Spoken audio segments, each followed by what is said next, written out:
Olá, minha gente! Eu sou Rodrigo Pérez, professor de História da Universidade Federal da Bahia e estudioso do pensamento político brasileiro, da história política brasileira. E esse é o meu canal no YouTube. Começo agora, esse é o segundo vídeo. O primeiro vídeo da coluna semanal Comentários da Semana. Bom, para quem não viu o vídeo anterior, toda semana eu publico duas colunas, dois vídeos. A coluna Livros que Merecem uma Sentada, onde eu apresento para vocês livros que de fato merecem uma sentada. Merecem uma sentada porque nos ajudam a entender a vida, nos ajudam a entender a política, nos ajudam a entender a crise democrática. Então, semana que vem eu volto com essa coluna mostrando um livro, um outro livro que merece uma boa sentada. Nessa agora, eu vou comentar os eventos da semana, uma semana bem agitada.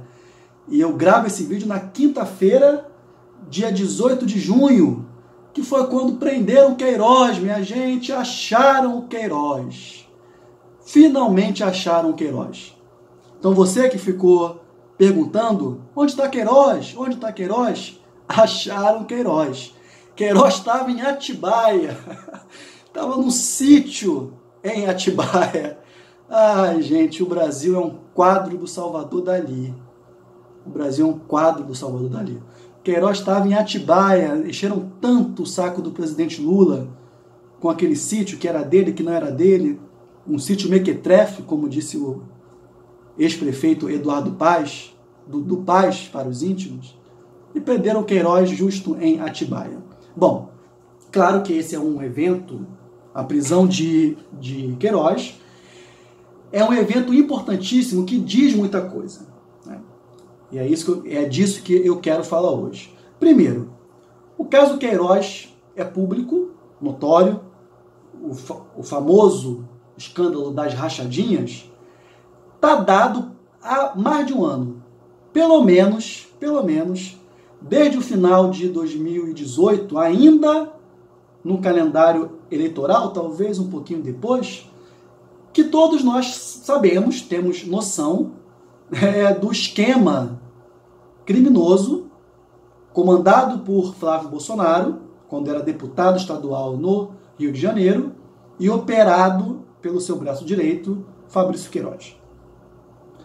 Queiroz foi cozinhado durante um ano. Cadê Queiroz? Cadê Queiroz? Queiroz aqui, Queiroz ali. E ninguém prendia Queiroz. Ninguém prendia Queiroz porque não queriam prender Queiroz. Mas algo mudou. Os últimos meses apontam para o enfraquecimento do presidente Jair Bolsonaro. Percebam? Enfraquecimento não quer dizer que esteja morto, né? Nós não podemos subestimar de forma alguma. Enfraquecimento não quer dizer que esteja morto. Mas Bolsonaro vem se enfraquecendo. A ruptura com o PSL, que era o seu partido político, a Covid-19, a crise econômica, o encurtamento de sua base de apoio popular aos seus seguidores orgânicos. Quer dizer, se Bolsonaro mantém esse apoio incondicional aí por algo próximo a 30% da população, cada vez mais a margem dos regulares vai se estreitando e Bolsonaro vai sendo rejeitado pela maioria. Fora o fato de que parte desses 30% de apoio incondicional são novos apoiadores, aqueles que estão chegando por conta do auxílio emergencial. Quer dizer, aquela base orgânica de 30% derreteu alguma coisa, especialmente após a ruptura com o Sérgio Moro e as aproximações fisiológicas com o tal Centrão. Enfim, Bolsonaro tem problemas. Tem problemas. As instituições da República, Supremo Tribunal Federal, o Parlamento, decidiram ter uma postura mais incisiva nos limites ao projeto bolsonarista, ao projeto autoritário bolsonarista. E estão elas mesmas, instituições, dobrando as apostas. Até aqui, na crise, quem sempre dobrava a aposta era o próprio Bolsonaro. Quando começou o seu governo, em janeiro de 2019, Jair Bolsonaro tinha a opção de ser um presidente de direita normal, como outro qualquer.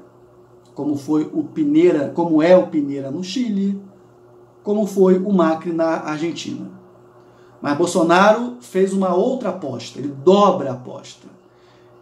Ele dobra a aposta no sentido da guerra ideológica e do horizonte da ruptura institucional, que é o que Bolsonaro vem fazendo desde o primeiro dia de mandato.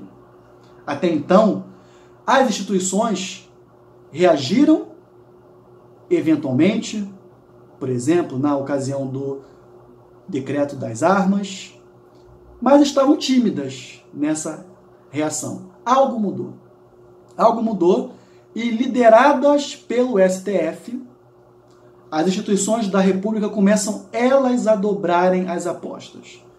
O inquérito das fake news, comandado pelo Alexandre de Moraes, o julgamento da chapa Bolsonaro-Mourão no TSE, as ameaças às instituições da República, investigadas e comandadas pelo Celso de Mello. Então, cada vez mais, as instituições da República começam a dobrar a aposta. E vai se cercando e vai se fechando o cerco institucional a Jair Bolsonaro. Daí nós temos algumas possibilidades.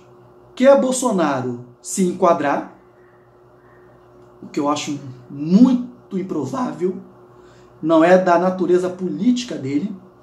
O Bolsonaro é forjado no confronto. Ou Bolsonaro triplicar a aposta. E aí nós vamos caminhar para um horizonte de ruptura institucional, de um lado ou de outro. Me parece inevitável que a ruptura virá.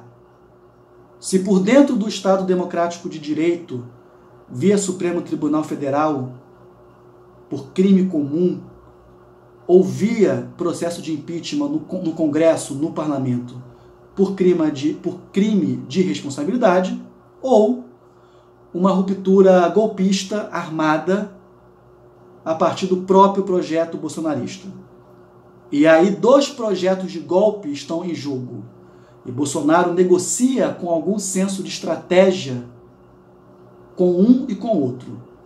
Um projeto de golpe, que me parece menos provável, que seria um golpe militar de tipo clássico, aplicado pelas Forças Armadas, especialmente pelo Exército.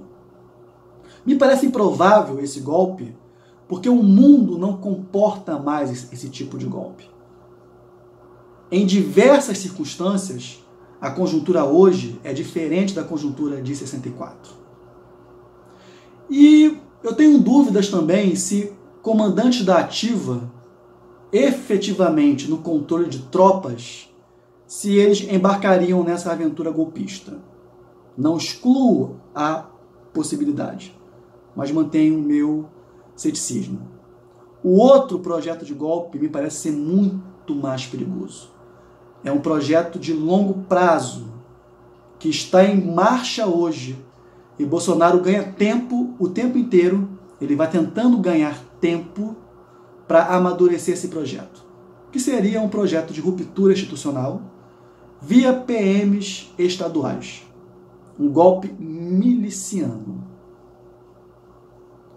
Esse projeto me assusta mais e me parece ser mais viável no médio e longo prazo se as instituições da República, os governos dos estados, as corregedorias internas das PMs não reagirem. Abraham Weintraub acaba de ser derrubado do Ministério da Educação, o que é também uma prova da fragilidade do próprio governo. Weintraub, vocês vão lembrar, foi o ministro mais incisivo nos ataques aos ministros da Suprema Corte. Então, a queda dele, uma queda que se dá contra a vontade do próprio Bolsonaro, sinaliza, indica esse movimento de enfraquecimento, esse processo de enfraquecimento do próprio governo, do qual eu já falei aqui. Então é isso, gente. O horizonte da crise democrática é grave. Como disse, a ruptura institucional é uma possibilidade real. Basta saber de quem. E aí eu retomo a pergunta que Vanderlei Guilherme dos Santos fez numa outra conjuntura de crise, na década de 60, em 1962, quando Vanderlei Guilherme, o grande mestre da ciência política brasileira, publica um livro com uma pergunta válida para aquela ocasião e válida hoje ainda. Quem dará o golpe no Brasil? É isso, minha gente. Abraços, sigam o canal, acionem o sininho, o bendito sininho, para receber as notificações.